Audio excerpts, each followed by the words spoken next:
नमस्कार, आप देख रहे हैं सलील संदेश और मैं हूं आपके साथ अश्विनी। बुलेटिन की शुरुआत करते हैं कुछ खास खबरों के साथ।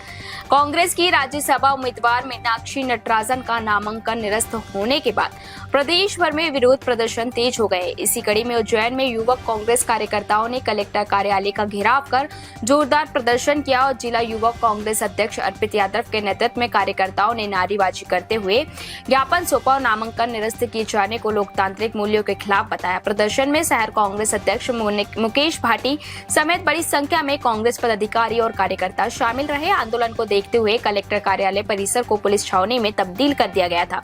कांग्रेस नेताओं ने चेतावनी दी कि यदि निर्णय वापस नहीं लिया गया तो आंदोलन और तेज किया जाएगा। दो कानून आप सबने देखा और आप ही के माध्यम से पूरे देश ने देखा है कि एक राज्यसभा के उम्मीदवार को फॉर्म में त्रुटि है तो उसको सुधारने का अवसर दिया जाता है, और जिस हमारी कांग्रेस पार्टी की गांधीवादी नेता सुश्री मीनाक्षी नटराजन के ऊपर कोई किसी प्रकार का संज्ञान नहीं बनता। कोर्ट ने जिस चीज़ को माना है, लोकतंत्र की हत्या करने का काम भारतीय जनता पार्टी की सरकार ने किया, उनका फॉर्म निरस्त करके किया है। आज हमारे आदरणीय प्रदेश अध्यक्ष जीतू पटवारी जी के निर्देश के अनुसार एवं जिला एवं शहर कांग्रेस के अध्यक्ष आदरणीय मुकेश भाटी जी और महेश परमार जी के निर्देश के अनुसार आज मीनाक्षी नटराजन जी का जिस प्रकार से नामांकन निरस्त किया गया था, वो निश्चित ही एक संविधान के लोकतंत्र की हत्या है। आज उसको लेकर हमने हमारे प्रदेश अध्यक्ष जी ने जो आह्वान किया था उसको लेकर युवा कांग्रेस के माध्यम से आज हमने ज्ञापन यहाँ पर सौंपा है और हमने ये मांग की है कि जिस प्रकार से भारतीय जनता पार्टी लोकतंत्र की हत्या कर रही है, निश्चित ही ये देश बहुत ही पीछे जा रहा है, बहुत ही पिछड़ता जा रहा है। मोहन बड़ोदिया के वीर हनुमान बावड़ी मंदिर परिसर में 20 लाख रुपए की लागत से बन रहे टीन शेड और ओटले का सांसद महेंद्र सिंह सोलंकी एवं विधायक अरुण भीमावत ने निरीक्षण किया। इस दौरान दोनों जनप्रतिनिधियों ने निर्माण कार्यों की गुणवत्ता का जायजा लेकर आवश्यक दिशा निर्देश दिए। विधायक ने बताया कि क्षेत्र के विभिन्न गाँव में ऐसे 8 टीन शेड बनाए जा रहे हैं जिनमें एक साथ करीब 1000 लोगों के बैठने और भोजन की व्यवस्था हो सकेगी। निरीक्षण के दौरान बीजेपी पदाधिकारी और स्थानीय जनप्रतिनिधि भी मौजूद रहे। सोमवती अमावस्या और पुरुषोत्तम मास के समापन के दुर्लभ सहयोग पर धर्मनगरी उज्जैन में आस्था का जनसैलाब उमड़ पड़ा। अल सुबह से ही हजारों श्रद्धालुओं ने मोक्षदायिनी शिप्रा नदी और मोक्ष कुंड में स्नान कर पुण्य लाभ अर्जित किया। घाटों पर श्रद्धालुओं की भारी भीड़ के चलते लघु सिंहस्थ जैसा नजारा देखने को मिला और स्नान के बाद श्रद्धालुओं ने मंदिरों में दर्शन कर अपने पितरों की शांति और मोक्ष के लिए दान पुण्य भी किया। धार्मिक मान्यता है कि इस दिन शिप्रा में स्नान करने से विशेष पुण्य की प्राप्ति होती है। चाहे किस तरह का इसका महत्व है। अमृत सिद्धि के योग में आज सर्वार्थ सिद्धि योग के साथ का संयुक्त अनुक्रम पुरुषोत्तम मास में आया है। पुरुषोत्तम मास में अमृत सिद्धि योग कभी बनते हैं, उसमें खास सोमवती अमावस्या का पर्वकाल विशेष माना जाता है। ऐसी मान्यता है कि तीर्थ स्थान पर, तीर्थ क्षेत्र पर पितरों के नाम से जल तर्पण करने से, पिंडदान करने से पितरों की प्राप्ति होती है, उनकी मुक्ति होती है, उनका मोक्ष होता है। साथ ही यदि जो व्यक्ति पुरुषोत्तम मास में पूरे माह कोई धार्मिक क्रिया न कर सका हो, वो आज के दिन तीर्थ पर आकर के स्नान करें, ब्राह्मण को दान करें, गायों को घास खिलाएं। इसके अलावा जो लोग पितृ के कर्म नहीं कर पाते हैं, तीर्थ पे नहीं आ पाते हैं, वे स्थानीय आधार पर जो क्षेत्र के शिव मंदिर है वहाँ पर शिव को जल चढ़ावें, दुग्धाभिषेक करें। शिवपुरी में बीजेपी सरकार के खिलाफ प्रदर्शन कर बीजेपी कार्यालय का घेराव करने जा रहे युवा कांग्रेस कार्यकर्ताओं को पुलिस ने रास्ते में रोक दिया। जिला अध्यक्ष वरुण गुर्जर डिकल के नेतृत्व में बड़ी संख्या में कार्यकर्ता नारेबाजी करते हुए आगे बढ़ रहे थे, लेकिन बैरिकेडिंग के बाद पुलिस और प्रदर्शनकारियों के बीच तनाव की स्थिति बन गई। इसके बाद पुलिस ने कई युवा कांग्रेस पदाधिकारियों और कार्यकर्ताओं को हिरासत में लेकर नजरबंद कर दिया है। कांग्रेस नेताओं ने इसे लोकतांत्रिक अधिकारों का दमन बताया, जबकि पुलिस ने कार्रवाई को कानून व्यवस्था बनाए रखने के लिए जरूरी बताया। घटना के बाद जिले का राजनीतिक माहौल गर्मा गया है। भारतीय जनता पार्टी कार्यकर्ता बनकर भारतीय जनता पार्टी कार्यकर्ताओं को कांग्रेस कार्यालय में तोड़फोड़ करने की अनुमति देती है। आज हम लोग आत्महत्या कर रहे छात्रों को लेकर इस नीट के पेपर लीक के खिलाफ भारतीय जनता पार्टी कार्यालय घेर रहा है। हमारे साथ बर्बरतापूर्वक ये सत्ता पुलिस कर रही है। हम इस प्रशासन के खिलाफ हम डरने वाले नहीं है। हम राहुल गांधी के बब्बर शेर है।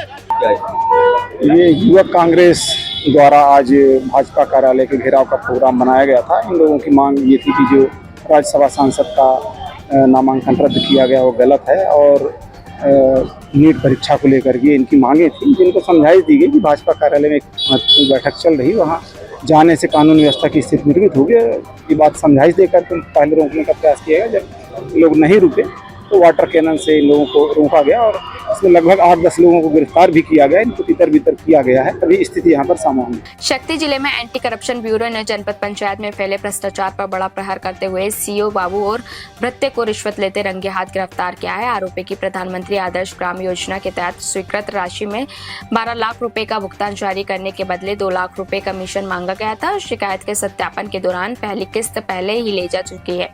इसके बाद एसीबी ने जाल बिछाकर दूसरी किस्त के रूप में 1 लाख रुपए लेते समय जनपद सीओ के निखिल कश्यप, बाबू अविनाश ठाकुर और भृत्य लंचन बानू को धर दबोचा। कार्रवाई के बाद जनपद पंचायत में हड़कंप मच गया और जबकि तीनों आरोपियों के खिलाफ भ्रष्टाचार निवारण अधिनियम के तहत केस दर्ज कर जांच शुरू कर दी है। मुरादाबाद में एंटी करप्शन टीम ने होमगार्ड विभाग का एक प्लाटून कमांडर को रिश्वत लेते हुए रंगे हाथ गिरफ्तार किया है। आरोपी भोगराज सिंह पर होमगार्ड जवान दिवाकर से ड्यूटी लगाने के नाम पर 4,000 रुपए की घूस मांगने का आरोप है। शिकायत के बाद एंटी करप्शन टीम ने जाल बिछाया और मझौला थाना क्षेत्र स्थित मंडी समिति गेट पर आरोपी को रिश्वत लेते हुए पकड़ लिया।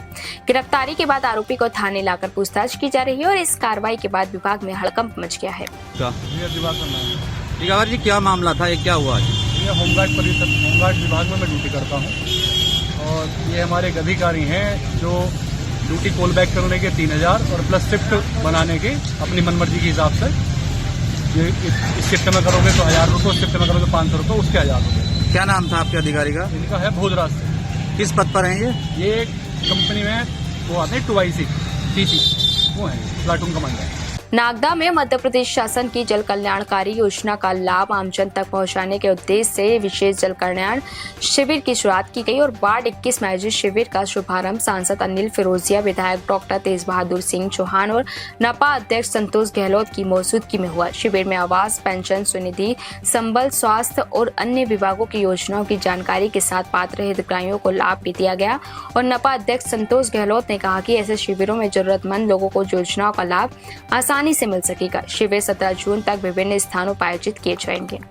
नरसिंहपुर में यातायात नियमों का उल्लंघन करने वाले एक युवक पर पुलिस ने सख्त कार्रवाई की है और पुरानी बस स्टैंड क्षेत्र में वाहन चेकिंग के दौरान काली फिल्म लगी कार को रोककर फिल्म हटाने के निर्देश दिए गए, जिस पर युवक ने महिला यातायात प्रभारी ममता तिवारी के साथ अभद्रता कर दी। पुलिस ने तत्काल वाहन का चालान काटते हुए आरोपी के खिलाफ शासकीय कार्य में बाधा और दुर्व्यवहार का मामला दर्ज कर लिया है। वहीं आरोपी को न्यायालय से ले जाते समय पुलिस वाहन खराब हो गया, जिसके बाद पुलिसकर्मियों से पैदल ही कोर्ट लेकर पहुंचे। पुलिस ने साफ किया है कि यातायात नियम तोड़ने वालों के खिलाफ कार्रवाई लगातार जारी रहेगी। जी, कल दिनांक 14 जून को शाम को यातायात पुलिस नरसिंहपुर द्वारा चेकिंग की जा रही थी, जिसमें एक कार को रोका गया था जिसमें काली फिल्म लगी हुई थी और कार का जो चालक था उसका नाम सूरज पटेल है, जो कि नरसिंहपुर का ही रहने वाला है। और काली फिल्म निकालने की बात पर से इसकी और यातायात पुलिस के बीच में बहुत ज़्यादा तीखी नोकझोंक हुई थी और इसके द्वारा बहुत ज़्यादा बदतमीजी भी की गई थी पुलिस के साथ। जिसके बाद जो यहाँ पर यातायात प्रभारी है ममता तिवारी जी, उनके द्वारा थाने में आकर के और सूरज पटेल नामक युवक के विरुद्ध रिपोर्ट दर्ज कराई गई है। रीवा जिले के चाकघाट बॉर्डर पर वर्षों पुराने भूमि विवाद के बीच प्रशासन ने अतिक्रमण के खिलाफ बड़ी कार्रवाई करते हुए MPRDC की जमीन पर बने 1 दर्जन से अधिक अवैध दुकानों को बुलडोजर चलाकर हटा दिया है। हाईकोर्ट के निर्देश के बाद MPRDC ने नोटिस जारी किए थे, जिसके आधार पर प्रशासनिक अमला और भारी पुलिस बल मौके पर पहुंचा और कार्रवाई के दौरान दुकानदारों ने रोजगार प्रभावित होने की बात कही है। खिलाफ कार्रवाई की गई। आज जो MPRDC है इनके खिलाफ एक हाई कोर्ट से याचिका थी, उसमें ये कहा गया, निर्देशित किया गया था कि इसको 15-20 दिवस के अंदर इसको हटा करके और रिपोर्ट प्रस्तुत करना था।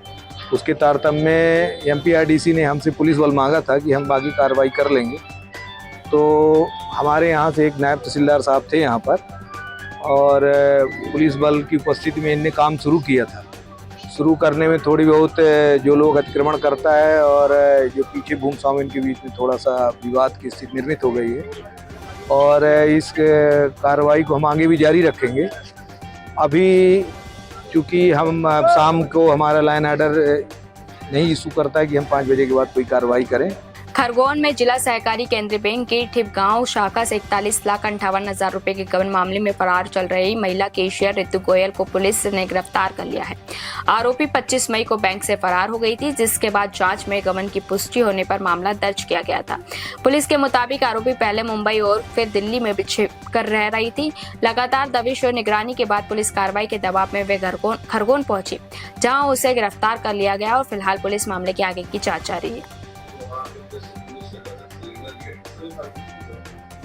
ये जैतापुर थाना अंतर्गत सहकारी बैंक के गबन का मामला है, जिसमें मुख्य आरोपी जो बैंक के कैशियर उनको गिरफ्तार किया गया, उनसे पूछताछ जारी है और जो गबन की राशि है उसको रिकवर करने का प्रयास किया जा रहा है।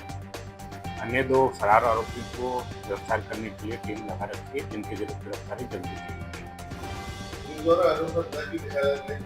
सोमवती अमावस पर चित्रकूट जा रहे श्रद्धालु की भारी भीड़ के बीच निवाड़ी रेलवे स्टेशन पर एक जेब कतरा यात्रियों के हत्थे चढ़ गया। आरोप है कि उसने भीड़ का फायदा उठाकर एक यात्री की जेब से नकदी निकाल ली थी, लेकिन सतर्क यात्रियों ने उसे मौके पर ही पकड़ लिया। इसके बाद लोगों ने उसकी जमकर पिटाई कर दी। यात्रियों का दावा है कि तलाशी के दौरान चोरी की रकम भी बरामद हुई। घटना के बाद स्टेशन परिसर में अफरा तफरी का माहौल बन गया। वहीं भीड़ के बावजूद रेलवे पुलिस की मौजूदगी नहीं होने पर यात्रियों ने सुरक्षा व्यवस्था पर सवाल उठाए। घटना का वीडियो सोशल मीडिया पर तेजी से वायरल हो रहा है, लेकिन इस वायरल वीडियो की पुष्टि सलील संदेश नहीं करता है। बैतूल में रेलवे ट्रैक पार करते समय एक 35 वर्षीय युवक ट्रेन की चपेट में आ गया, जिससे उसके दोनों पैर कट गए। घायल की पहचान रामनगर निवासी हेमंत के रूप में हुई और हादसे के बाद उसे जिला अस्पताल पहुंचाया गया, जहां प्राथमिक उपचार के बाद गंभीर हालत में भोपाल रेफर कर दिया गया। प्रारंभिक जानकारी के अनुसार युवक कथित तौर पर नशे की हालत में ट्रैक पार कर रहा था। जीआरपी और स्थानीय पुलिस मामले की जाँच में जुटी हुई है। खरगोन जिले की कसरावत तहसील स्थित ग्राम पंचायत समेड़ा ने राजपूत धर्मशाला की बाउंड्री वॉल निर्माण रुपए स्वीकृत करने मिसाल पेश की है। भूमि पूजन कार्यक्रम में जिला पंचायत अध्यक्ष अनुबाई तंवर और प्रतिनिधि महेंद्र बंटी तंवर शामिल हुए। इस दौरान बंटी ने पेवर ब्लॉक निर्माण के लिए अतिरिक्त 5 लाख रुपए देने की घोषणा भी की। जनप्रतिनिधियों ने इसे समाज हित और धरोहर संरक्षण की दिशा में महत्वपूर्ण कदम बताया। कार्यक्रम में बड़ी संख्या में ग्रामीण और समाजजन मौजूद रहे। बालाघाट जिले के वारासिवनी क्षेत्र में एक बार फिर निवेश के नाम पर ठगी का मामला सामने आया है। डबल मनी योजनाओं की यादें अभी धुंधली भी नहीं हुई थी कि अब फॉरेंसिक ट्रेंडिंग के नाम पर लोगों से लाखों रुपए ऐंठने के आरोप लगे हैं। पीड़ितों का कहना है कि ग्राम बारा के पूर्व सरपंच रिजवान उर्फ राजा अली ने कम समय में मोटा मुनाफा दिलाने का भरोसा देकर निवेश करवाया। शुरुआत में खातों में कुछ रकम भेजी गई, जिससे लोगों का भरोसा बढ़ा, लेकिन बाद में भुगतान बंद हो गया। जब निवेशकों ने अपनी रकम वापस मांगी तो उन्हें बहाने और कथित धमकियां मिलने लगी। पीड़ितों का दावा है कि इस नेटवर्क के जरिए क्षेत्र में कई लोगों से बड़ी रकम जुटाई गई है। अब ठगी के शिकार लोग पुलिस से निष्पक्ष जांच और सख्त कार्रवाई की मांग कर रहे हैं। 7 लाख की ठगी और भैया लोग जो आए हैं, टोटल कुल मिला के इनके साथ 60 लाख की हुई है। तो आप क्या चाहते हैं इससे? हम लोग ये चाहते हैं कि हमने जो थाने में जो अपराध पंजीबद्ध करने के लिए शिकायत दिए थे, उस पर अपराध पंजीबद्ध हो और हमारी राशि हमको वापस मिले। तो अभी अपने अपराध पंजीबद्ध किए हैं, तो किए कि नहीं किए? नहीं, अभी तो अपराध पंजीबद्ध हुआ नहीं है। उनको बुलाए थे और तुरंत छोड़ दिए पूछताछ करके। तो आप क्या चाहते हैं एसपी ऑफिस में आए? हम लोग ये चाहते हैं कि ये गंभीर मामला है और उनपे एफआईआर लॉन्च हो और पूछताछ जारी हो। शक्ति जिले के डबरा थाना क्षेत्र के भेड़ी कोना गांव से रिश्वतों का झकझोर देने वाली वारदात सामने आई है, जहां घरेलू विवाद के दौरान एक बेटे ने अपनी ही मां तिहारिन बाई माली की कथित तौर पर इतनी बेरहमी से पिटाई कर दी कि उनकी मौके पर ही मौत हो गई। घटना के बाद गांव में हड़कंप मच गया और मौके पर लोगों की भीड़ जुट गई। सूचना मिलते ही पुलिस मौके पर पहुंची और महिला को देखा, लेकिन अब तब तक उसकी सांसें थम चुकी थी। पुलिस ने आरोपी बेटे को तत्काल हिरासत में लेकर पूछताछ शुरू कर दी है और प्रारंभिक जाँच में घरेलू विवाद को हत्या की वजह माना जा रहा है। शव को पोस्टमार्टम के लिए भेज दिया गया और मामले की जांच जारी है। डबरा थाना अंतर्गत भेड़ी कोना गांव है, वहां कल सूचना प्राप्त हुई कि एक महिला की मृत्यु हो गई है। तत्काल मौके पर पुलिस टीम पहुंची। इसमें यह ज्ञात हुआ कि तिहरीन बाई नाम की महिला थी, उम्र तकरीबन 65 वर्ष। उसके पुत्र द्वारा ही उस पर जानलेवा हमला किया गया। खाना खाने के दौरान किसी बात को लेकर, पैसे की मांग को लेकर पुत्र का अपने मां से विवाद हुआ था।